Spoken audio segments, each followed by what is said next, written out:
Bonjour les Sagittaires, bienvenue dans votre horoscope du mois de septembre. Donc on va tirer les cartes ensemble. On commence par la carte du début de mois, donc c'est celle-ci. Ok.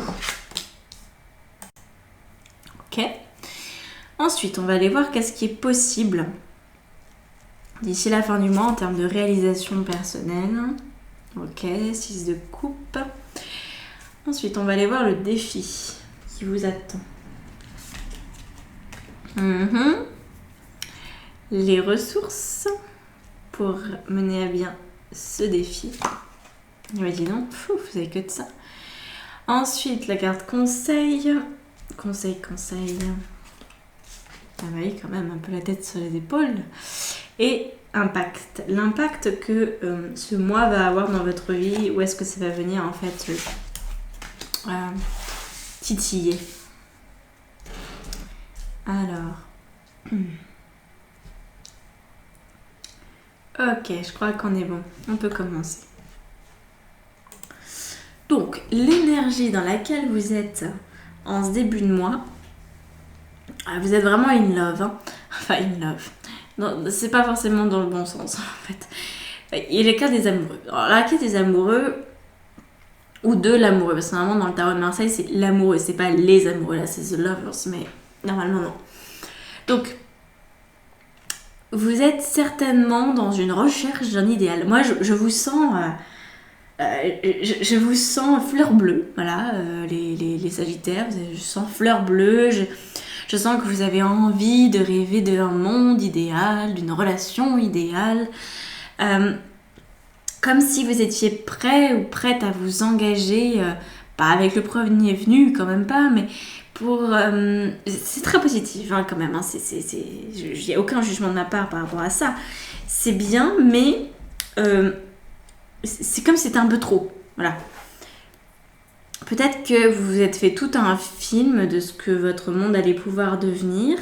Donc ça vous met dans un état d'espoir et d'enthousiasme potentiellement. Il y a beaucoup de rêves en tout cas en vous. Mais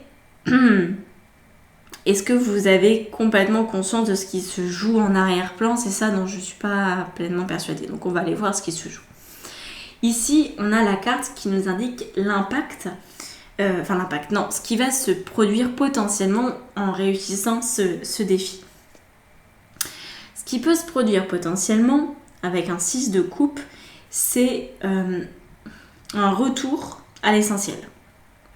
Quand je vous disais que là vous étiez peut-être un petit peu trop fleur bleue, c'est comme si vous aviez rencontré quelqu'un et que d'un coup, alors c'est qu'un exemple, hein, c'est pas forcément votre situation, mais c'est pour vous imaginer, vous rencontrez quelqu'un, admettons, ça fait quelques mois, quelques années que vous n'avez pas été en couple et vous attendez un peu à la bonne personne, et vous rencontrez une personne et vous dites « Ah, c'est lui ou c'est elle ». Ok, et vous vous arrêtez là en fait. Et vous commencez à construire tout un monde idéal autour de cette personne en se disant « Mais c'est forcément cette personne que j'attends depuis longtemps », et tatata, et tatata. Sauf que j'ai l'impression, alors peut-être que c'est la bonne personne, mais j'ai l'impression que dans le fond, vous n'êtes pas vraiment prête à ça.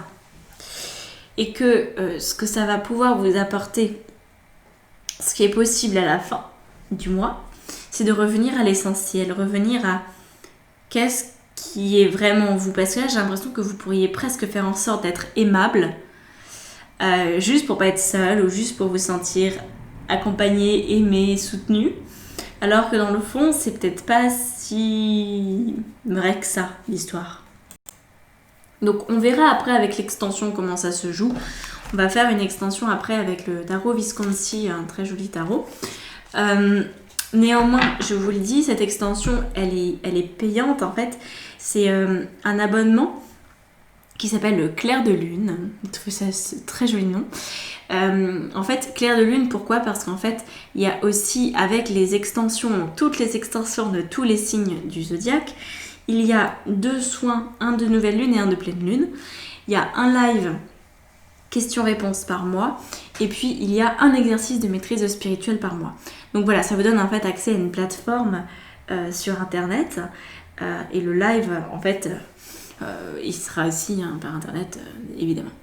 Donc, si vous voulez en savoir plus, c'est une formule qui est à 15 € et vous pouvez vous abonner à tout moment pour avoir accès à cela. Donc, je continue avec le défi. Le défi ici, pour vous, en fait, c'est d'accepter d'être aimé. C'est pour ça que je vous dis qu'il y a un problème. Il y a une erreur quelque part dans le calcul. C'est-à-dire que d'un côté, vous avez l'impression d'être complètement dispo à l'amour et c'est ce que vous voulez, c'est de l'énergie que vous avez dans votre vie. Quand je dis disponible à l'amour, c'est pas uniquement au niveau couple, hein, c'est disponible à la vie en fait. Et en même temps, vous refusez carrément la vie. Voilà. Parce que peut-être que vous voulez la vie, vous voulez l'inviter dans un domaine, par exemple justement le domaine du couple, et par contre vous voulez pas trop inviter la vie dans le domaine professionnel ou dans le domaine des relations amicales. Parce que vous dites, oh, bah quand même, je peux pas tout avoir. Soit vous vous dites ça, je peux pas tout avoir. Soit, oh, j'ai pas trop envie de changer là-dessus. Ou alors, bah écoute, c'est comme ça marche, c'est mieux que rien. Donc, c'est là où en fait j'ai vraiment la sensation que vous refusez d'être véritablement aimé. Et le défi, il va se trouver là. Je reviendrai dessus, mais je voulais vous parler de la carte ressource parce que c'est encore des couples. La carte ressource, c'est qu'en fait, vous avez un potentiel à être aimable qui a l'air assez important.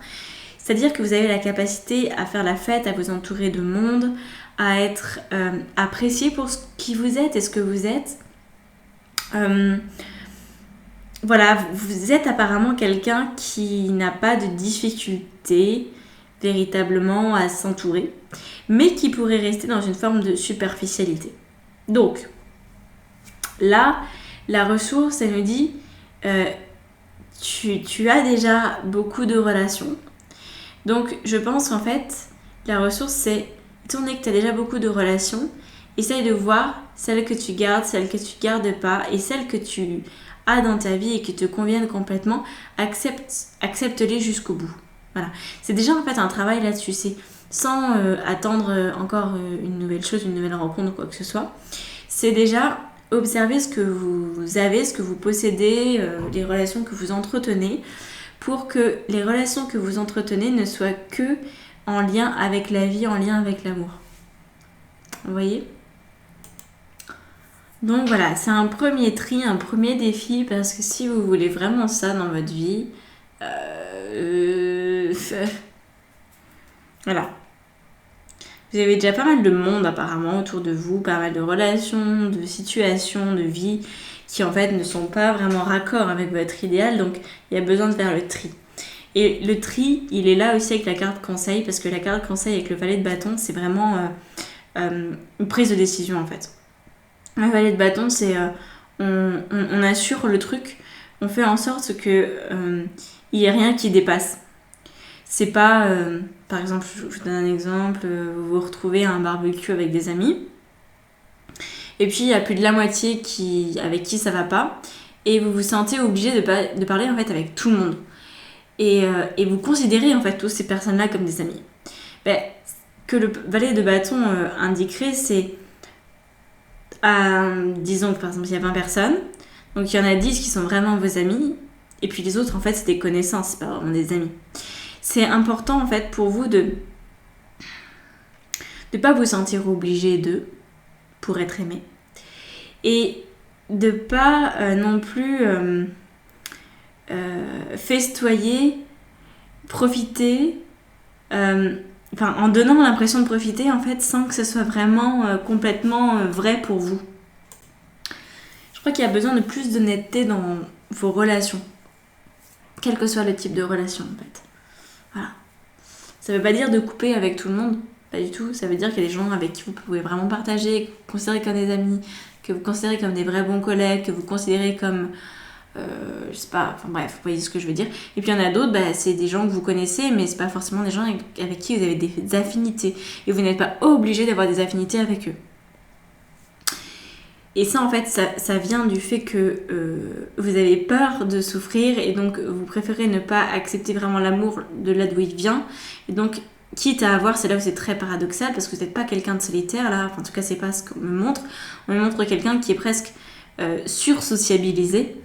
Mais qui pour autant ne nourrit pas les meilleures relations pour lui-même. Voilà. Et là, on a l'impact avec le roi de bâton. Donc le roi de bâton, l'impact, c'est je me positionne véritablement, je prends vraiment la mesure de ce qui est bon pour moi et je prends cette décision-là en fait. Donc c'est plus mature que le valet de bâton. On passe carrément de 2 crans, non 3 même, parce qu'il y a le chevalier et la reine. On passe de 3 crans au-dessus avec le roi. Donc à vous de voir comment vous voulez que ça vous impacte. Mais là, on est vraiment dans un impact très très positif à long terme. Parce que là, vous avez un idéal. Donc, si vous avez cet idéal-là, c'est important qu'il puisse débarquer un jour et qu'il puisse prendre forme avec un roi de bâton, quoi. Voilà. Parce qu'avec un roi de bâton, vous allez réussir à avoir des relations qui sont uniquement très chaleureuses, très honnêtes, très belles et qui vont se rapprocher de votre idéal de vie. Vous voyez ? C'est un peu comme ça que ça fonctionne. Bon bah voilà, je vous laisse là-dessus et on se retrouve dans l'extension pour celles et ceux qui l'ont choisi.